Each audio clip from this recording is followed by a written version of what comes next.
말씀이요 생명이신 아버지 하나님, 이 시간 저에게 말씀하시는 주의 음성을 듣고 새 생명을 얻기를 원합니다. 성령 하나님, 저의 마음 깊은 곳에 역사하여 주시고 저의 심령을 찔러 쪼개주셔서 돌같은 저의 마음에 은혜와 감동이 있게 하여 주시옵소서. 저를 향한 하나님의 사랑과 뜻을 깨달아 아는 생명의 시간이 될 수 있도록 함께하여 주시옵기를 예수의 이름으로 기도하옵나이다. 아멘.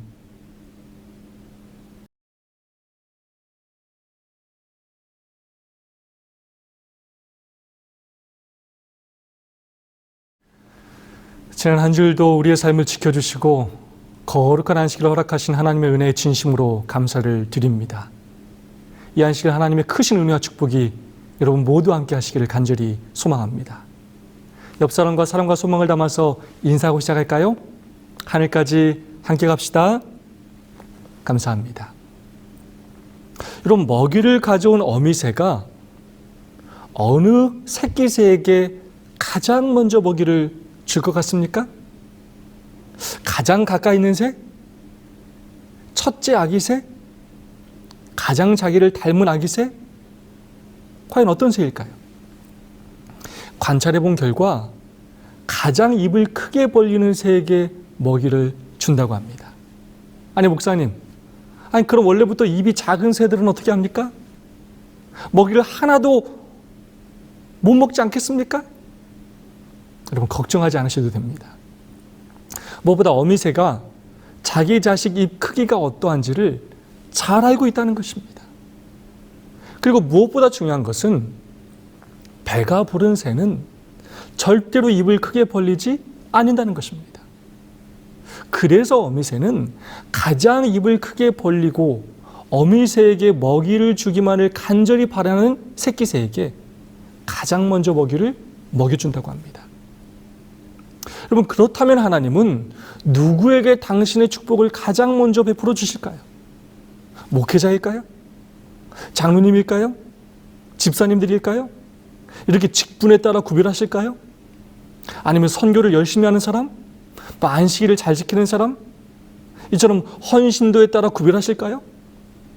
물론 하나님은 당신의 말씀에 순종하며 당신의 사업에 헌신하는 사람들을 축복하시기를 기뻐하십니다. 또한 그렇게 하실 것입니다. 그러나 하나님은 그런 것을 가장 중요한 기준으로 삼지는 않으실 것 같습니다. 그렇다면 하나님은 누구에게 당신의 축복을 가장 먼저 주시는가? 바로 입을 가장 넓게 열고 간절히 바라는 사람에게 먼저 주십니다. 시편 81편 10절의 말씀입니다. 나는 너를 애굽 땅에서 인도하여 낸 여호와 내 하나님이니 내 입을 넓게 열라 내가 채우리라 하였으나. 내가 너를 구원한 하나님이다. 내 입을 넓게 열 거라. 내가 채울 것이다. 하나님은 바로 입을 넓게 열고 당신을 갈망하는 자녀에게 가장 먼저 채워주십니다. 오늘 본문의 말씀도 그 진리를 설명해 주고 있습니다. 마태복음 15장 21절의 말씀입니다. 예수께서 거기서 나가사 두로와 시돈 지방으로 들어가시니. 예수께서 거기서 나가사.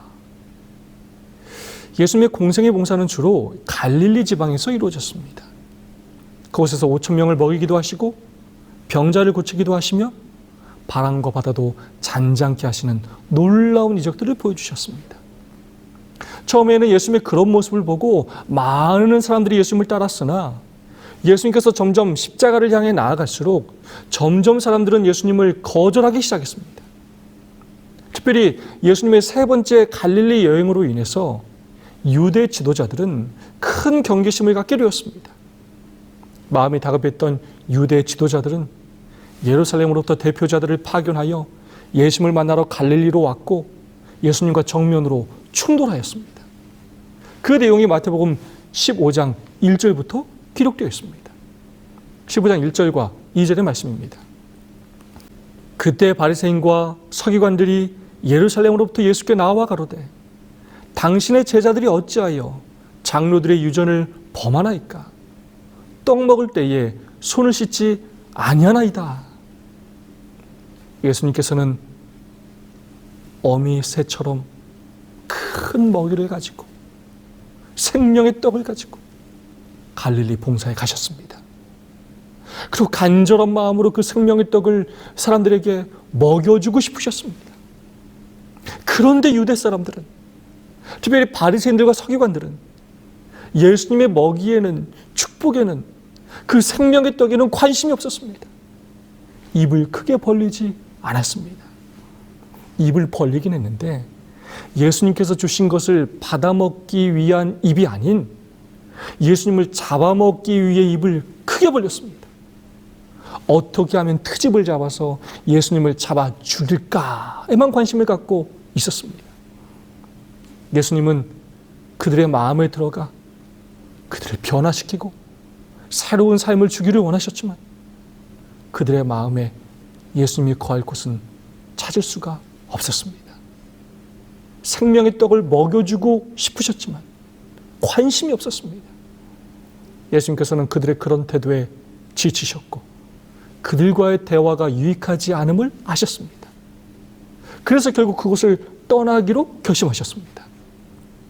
어미새처럼 먹이를 들고 갔건만 입을 벌리고 먹으려고 하는 아기 새끼들이 없어서 아무런 먹이도 먹이지 못하고 떠나시게 되셨습니다. 그리고 예수님께서 어디로 가셨습니까? 21절의 말씀입니다. 예수께서 거기서 나가사 두로와 시돈 지방으로 들어가시니, 이 두로와 시돈 지방은 이방 땅이었습니다.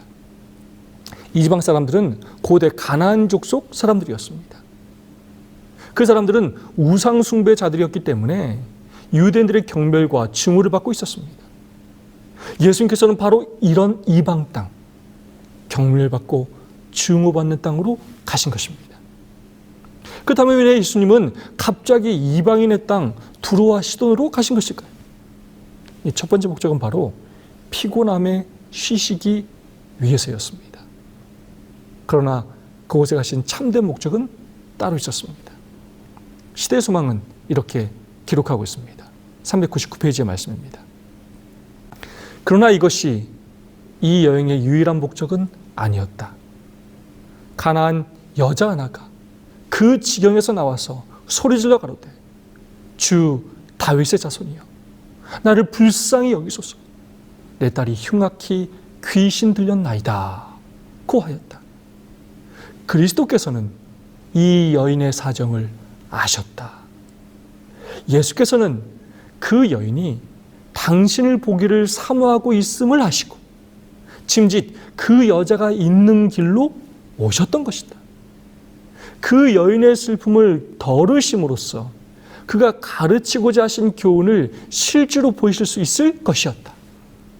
예수께서는 이런 목적으로 제자들을 이 지방에 데려오신 것이었다. 바로 예수님께서 갈릴리에서 아직도 주지 못하고 가지고 계셨던 그 생명의 떡을, 그 축복을 받기 위해 간절한 마음으로 입을 넓게 열고 기다리는 사람이 있었기 때문이었습니다. 입을 넓게 벌리고 예수님께서 채워주시기를 기다리던 새끼새가 있었기 때문이었습니다. 그 여인은 이방인이었습니다. 예수님을 오래전부터 알고 있던 사람이 아니었습니다.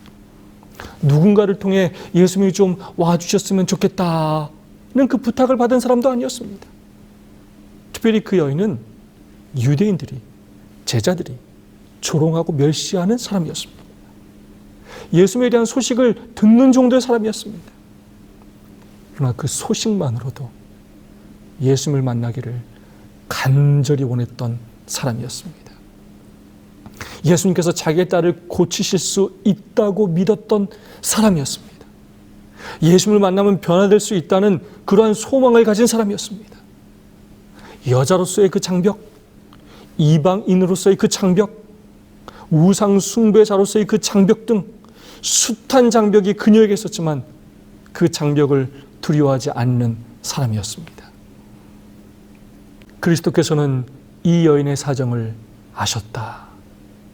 예수께서는 그 여인이 당신을 보기를 사모하고 있음을 아시고 침짓 그 여자가 있는 길로 오셨던 것이다. 예수님은 그 여인의 사정을 아셨습니다. 예수님만 바라보며 입을 벌리고 간절한 마음으로 기다리던 그 여인의 모습을 보셨습니다. 그래 그 먼 길을 마다하지 않으시고 가신 것입니다. 예수님께서 일부러 그녀의 앞으로 지나가시자 그 여인이 나와서 소리 지르며 예수님께 요청하였습니다. 다윗의 자손이여, 나를 불쌍히 여기소서.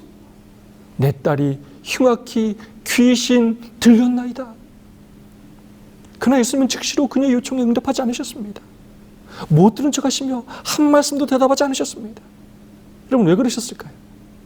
그 여인의 믿음을 시험하며 또한 제자들을 교훈하시기 위함이었습니다. 그때 예수님이 못 들으신 줄 알고 제자들이 예수님께 말하였습니다. 예수님, 이상한 여자 하나가 소리 지르며 따라오는데 그냥 보내시죠. 그러자 예수님이 이렇게 말씀하셨습니다. 나는 이스라엘 집에 잃어버린 양 외에는 다른 데로 보내심을 받지 아니하였노라 하신대. 내가 이방인을 구원하러 이 땅에 온 줄 아느냐? 나는 이스라엘 집 사람들을 구원하러 온 것이다. 예수님께서 이렇게 말씀하셨습니다. 나 지금 예수님의 이 말씀이 진심이 아님을 그 여인은 예수님의 말과 눈빛을 보고 알고 있었습니다. 사실 예수님의 말씀은 앞뒤가 맞지 않았습니다. 왜냐하면 그러시다면 두려워하시던 땅에 오시지 말았어야 했기 때문입니다. 예수님의 마음을 알고 믿었던 가나안 여인은 예수님께 굴복하지 않고 다시 요청하였습니다. 더 입을 크게 벌렸습니다. 더 넓게 벌렸습니다. 예수께 절하며 가로되 주여 저를 도우소서. 오직 예수님에게만 희망이 있는 것처럼 간절한 마음으로 다시 요청하였습니다. 그러자 예수님은 또 이렇게 말씀하셨습니다. 자녀의 떡을 취하여 개들에게 던짐이 마땅치 아니하니라. 이스라엘 자녀들을 위하여 준비된 떡을 이방인인 너에게, 유대 사람들이 개처럼 생각하고 멸시하는 너에게 줄 수 있겠느냐? 그 여인의 마음이 닫혀 있었다면, 그 여인의 마음에 간절함이 없었다면, 입을 열고 있지 않았다면 그녀는 그 말을 듣고 기분이 나빠서 떠나고 말았을 것입니다. 그러나 그녀는 그렇게 하지 않았습니다. 오히려 이렇게 말하였습니다. 주여 올소이다마는 개들도 제 주인의 상에서 떨어지는 부스러기를 먹나이다. 예수님, 맞는 말씀입니다. 그러나 개들도 주인의 상에서 먹고 남은 떡 부스러기를 먹지 않습니까? 그거라도 먹을 수 있도록 저에게 주시면 감사하겠습니다. 이스라엘 사람들에게 주시는 그 많은 축복, 저에게 조금만이라도 주시면 안 되겠습니까?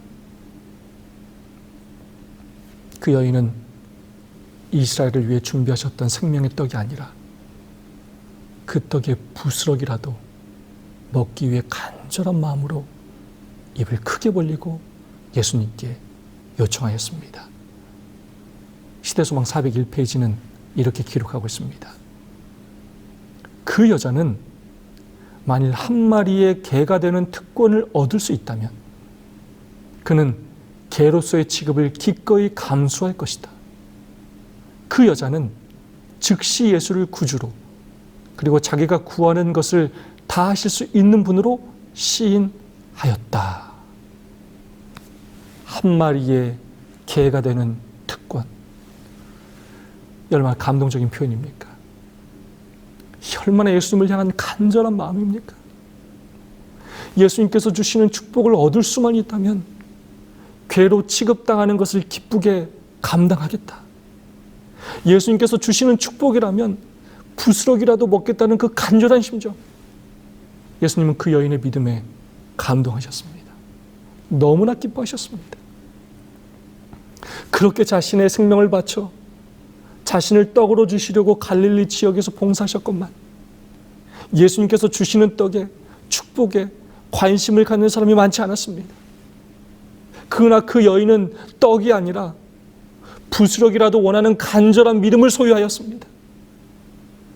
예수님은 그 여인의 믿음을 크게 칭찬하시면서 이렇게 말씀하셨습니다. 여자여, 내 믿음이 크도다. 내 소원대로 되리라 하시니 그 시로부터 그의 딸이 나으니라. 그 가나안 여인의 믿음대로 즉시 그녀의 딸은 나았습니다. 하나님의 놀라운 축복을 경험하였습니다. 여러분, 지금 보시는 이 그림은 홀반 헐트라는 유명한 성화 작가가 그린 세상의 빛이라는 그림입니다. 이 그림에서 특이한 점이 하나 있습니다. 중요한 물건이 하나 없습니다. 이 그림은 똑같은 주제의 다른 그림입니다. 이 그림도 마찬가지입니다. 중요한 물건이 하나 없습니다. 그럼 그것이 무엇일까요? 네, 바로 문고리입니다. 예수님이 밖에서 서 계시지만 안에서 열어주지 않으면 들어갈 수가 없는 것입니다. 밖에서는 열 수가 없는 것입니다. 요한계시록 3장 20절의 말씀입니다. 볼지어다 내가 문 밖에 서서 두드리노니 누구든지 내 음성을 듣고 문을 열면 내가 그에게로 들어가 그로 더불어 먹고 그는 나로 더불어 먹으리라. 왜 하나님을 믿는데 하나님께서 주시는 축복을 충분히 받지 못하는가? 여러분, 그 이유는 간단합니다. 입을 열지 않기 때문입니다. 마음을 열지 않기 때문입니다. 간절한 마음으로 구하지 않기 때문입니다. 이방인이어서 예수님이 계신 곳과 멀어서 우리의 삶의 문제가 해결되지 않는 것이 아닙니다. 예수님은 그곳이 어디이든 그 사람이 누구이든 그런 것과 상관없이 자기를 찾는 자에게 언제나 나아가 당신의 생명의 떡을 먹여주십니다. 우리의 상황을 변화시켜 주시고 우리에게 축복을 주시는 분이십니다. 그렇다면 왜 많은 그리스도인들이 하나님께 입을 벌리지 않는 것일까요?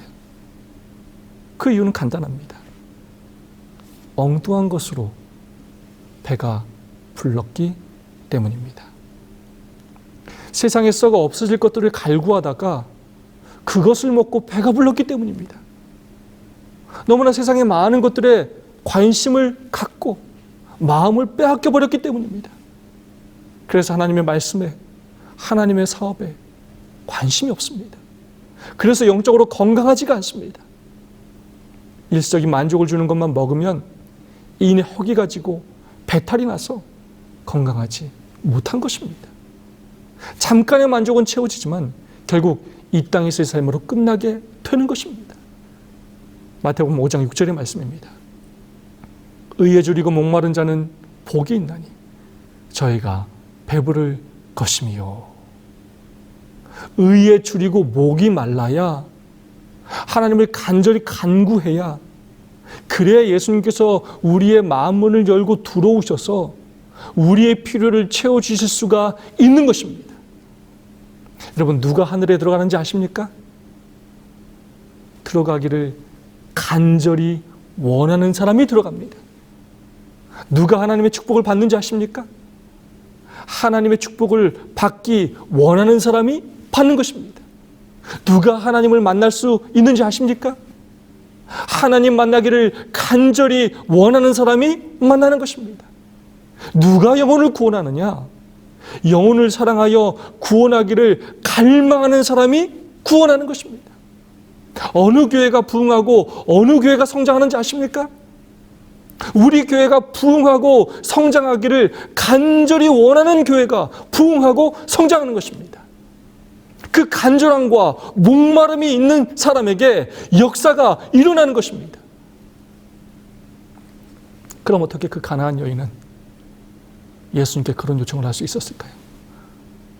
부스럭이라도 달라는 그 요청을, 개 취급을 받는 것을 기쁘게 여길 수 있었을까요?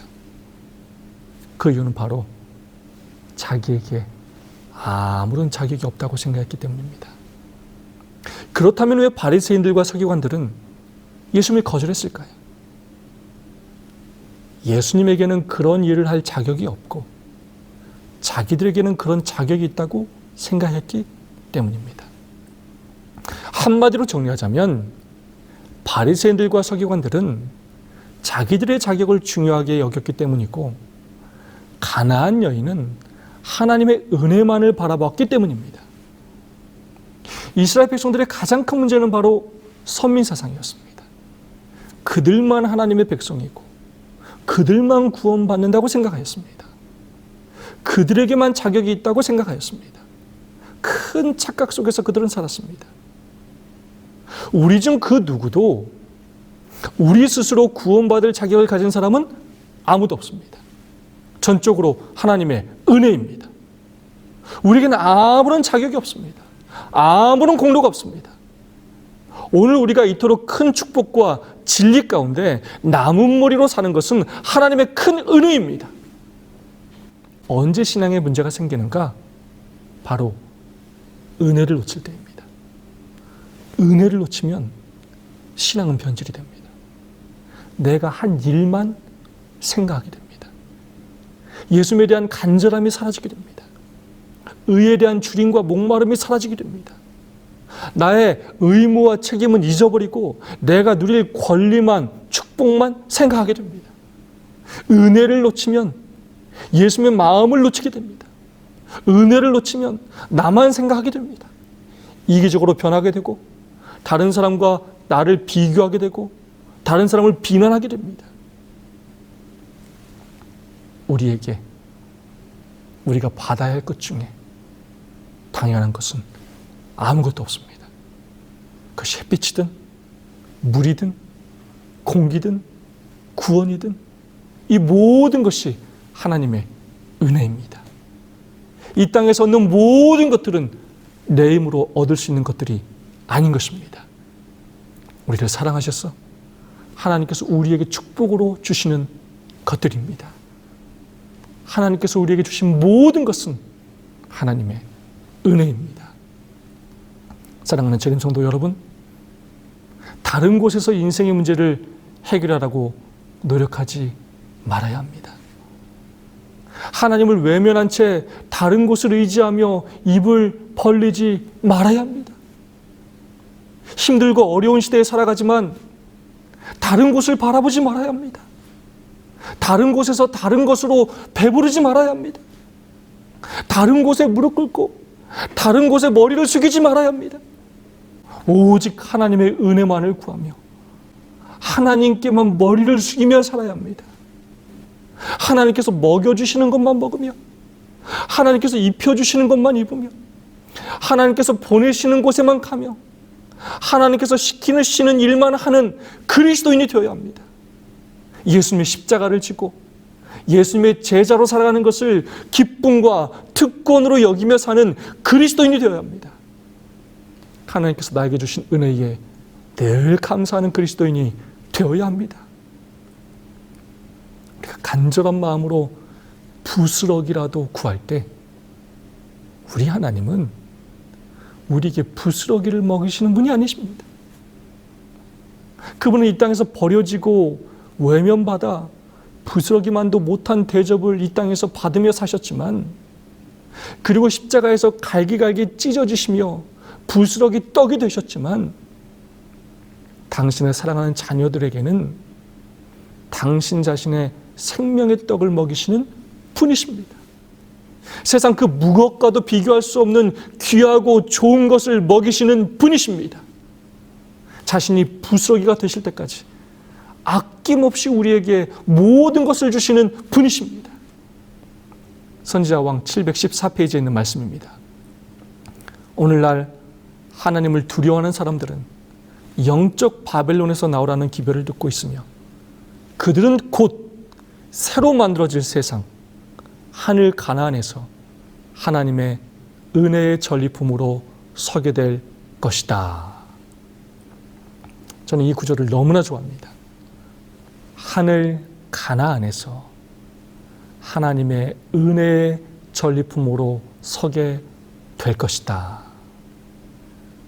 세상의 다른 축복이 아니라 부스러기일지라도 하나님의 은혜만을 간구하며 살아가므로 하나님께서 먹여주시고 입혀주시는 은혜를 경험하며 살아가므로 이 세상에서 생명을 거두는 그날 오직 하나님의 은혜로 살았다고 간증할 수 있는 저와 여러분 모두가 되기를 간절히 소망합니다. 그래야 우리 주님 오시는 그날 하나님의 은혜의 전리품들로 그 영광의 대열에 모두 참가할 수 있게 되기를 진심으로 간절히 바라면서 말씀을 마치겠습니다.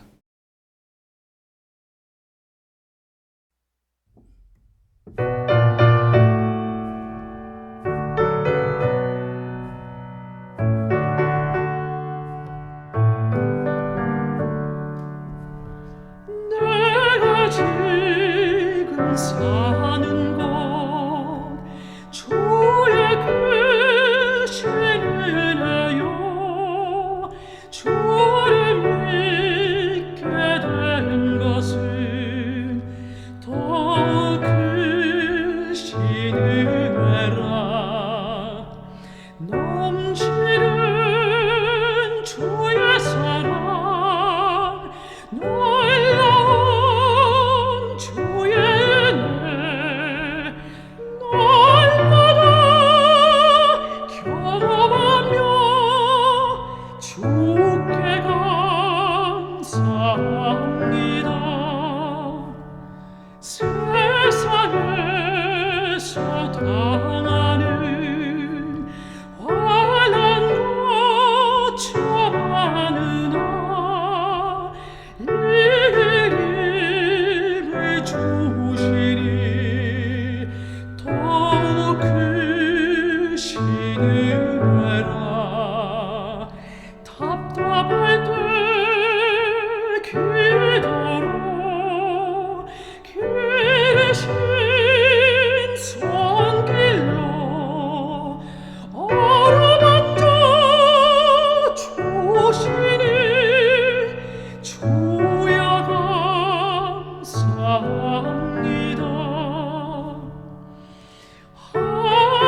하늘에는 영광이 우리에겐 기쁨이 날로 더해가는 곳 더욱 크신 은혜라 쌓여진 사랑도 감사할 길 없어서 몸과 마음 드립니다. 진정 감사합니다.